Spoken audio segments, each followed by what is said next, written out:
What's up YouTube? Welcome back to another video.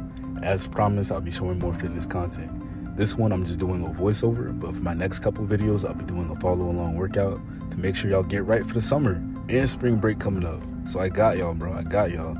Before any workout, first things first, you have to warm up and stretch. If you wonder why people look stiff walking like a bodybuilder when they get all the muscle, that's because they don't stretch. They have no flexibility. When I warm up, I like to do cardio for 5 to 10 minutes. When I stretch, there's two types of stretches. There's dynamic and static. Dynamic stretches is movement, and static is what you're seeing right now, stationary, and stretching your muscles. I do static first, then dynamic. If y'all wondering where I've been, it's been a couple weeks, but I told y'all, I was trying to revive my Instagram. I still am. I didn't give up, but Instagram, that's my first. That's my first, man. I can't give up on it. I know I usually blame the algorithm, but sometimes you gotta take self-accountability. I feel like it's on me, because I feel like on most of my videos, I'm not really speaking or showing my personality. This year, my only focus is just to build my personal brand. I have more free time than ever being done with college, so I wanna use this time to just make a name for myself. And I wanna help people live a healthier lifestyle. Back then, you already know, I was the skinny kid, couldn't gain muscle. I ate a lot, but you couldn't tell. If you made it this far, comment below what type of workouts you want to see, and I'll make sure I do them for my next workout. And also hit that subscribe button. When I tell y'all I live in the gym, so with me recording this content, it's gonna be easy. Y'all finna be seeing videos real often. Not every day, but really often. Cause this is what I do almost every day, working out early in the morning too. This is also one of my favorite gyms to go to. There's 2 stories and there's a ton of space. During the middle of the day, it gets really busy, so that's why I come here early in the morning or late at night.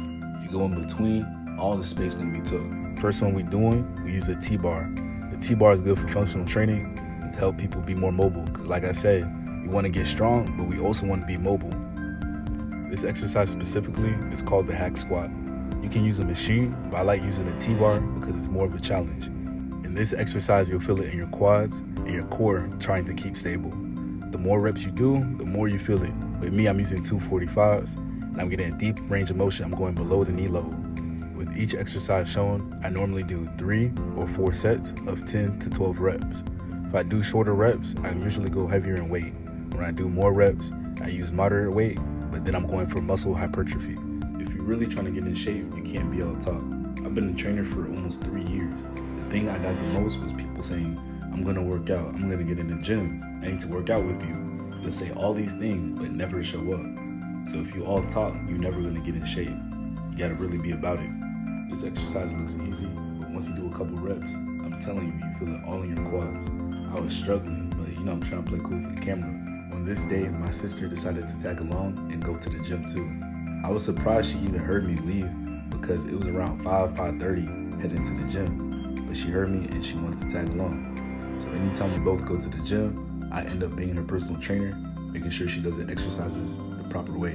If you never use the T-bar, you're missing out. You can do so many variations and so many exercises with the T-bar. The next one we did, I call it the sus machine, but it's basically the adductors. You have 2 of them. The adductors is your inner thigh, and abductors is your glutes. Ab means away, and add is closer to you. That's a little bit of human anatomy. But this exercise, you feel it in your inner thigh, and it's really important training these muscles. All your muscles are tied in, so training your inner thigh will help with your hips getting more stable. This machine, I've been slacking using it because for the weight, I went lighter than usual, and yet I still felt it like crazy.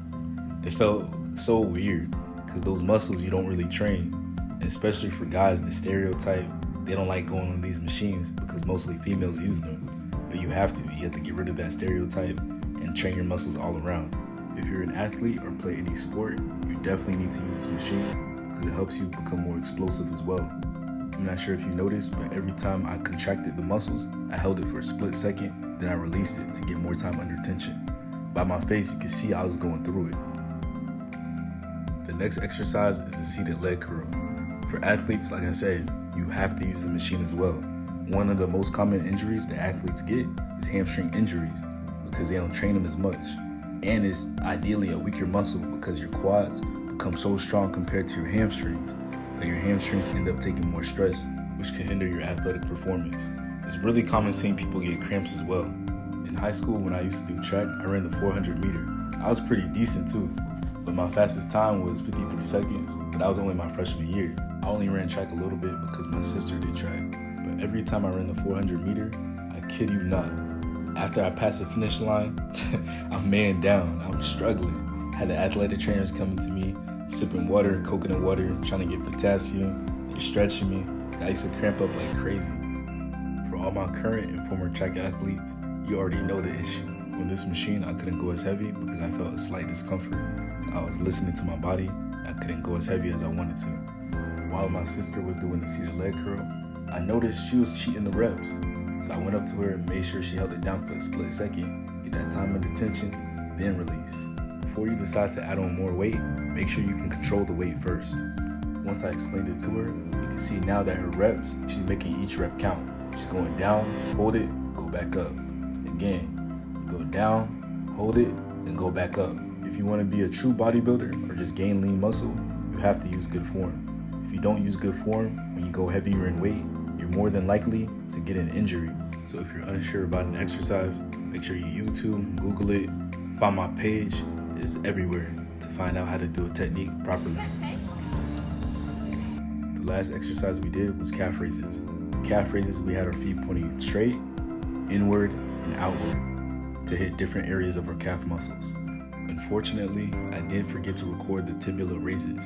To perform that exercise, your back will be up against the wall, you're on your heels, and you lift your toes up towards the sky, you hold it for a second, then you go back down.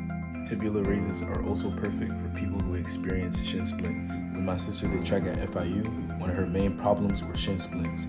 She would just put ice on it, but not really train the muscle. I don't think the trainers really knew how to properly take care of it. When it was my turn, I removed my shoes so I can get a full range of motion. I noticed that when I do calf raises with my shoes on, I don't get the full range of motion compared to when I have them off. So I made it a habit for any time I do calf raises, I just take my shoes off.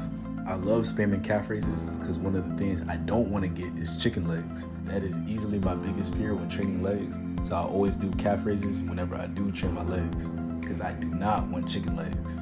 When we did our calf raises, that was our last exercise for the day because the sun started to rise. And we left at nighttime, so we knew we were there a little bit too long, and we saw more people starting to get in. I know I'm always self-conscious about my body with getting it in shape, but when I look at my legs, it don't look that bad. So I'm glad that I'm doing something right. This is another angle of me doing the calf raises, and if you look at my face, I was definitely locked in. This is a better angle to see how I changed my feet, because after my 10 reps, as you can see, now I put my feet slightly inward, and then I start my 10. When you do calf raises, you don't have to go heavier in weight. You want to make sure you focus on your range of motion. But with me, I've been doing calf raises so much, I was using 245s. Some people, they put 3 or 4 plates on it, which is insane to me. Right here, you can see me changing my foot position and have my feet slightly outward, and I'm right back to it. If you made it to this point of the video, tell me if you like arm day or leg day better. Let's see who really watches my videos.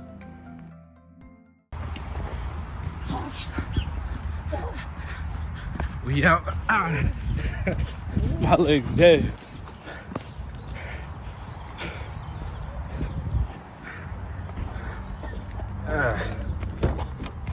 Done.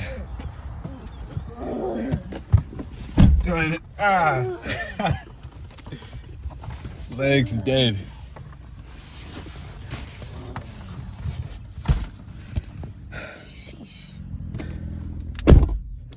Seatbelt.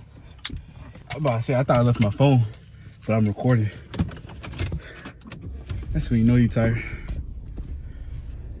Here, you can end it. It's still going. 1, 2, 3, it's a love phone. Snoop Doggy Dogg and Dr.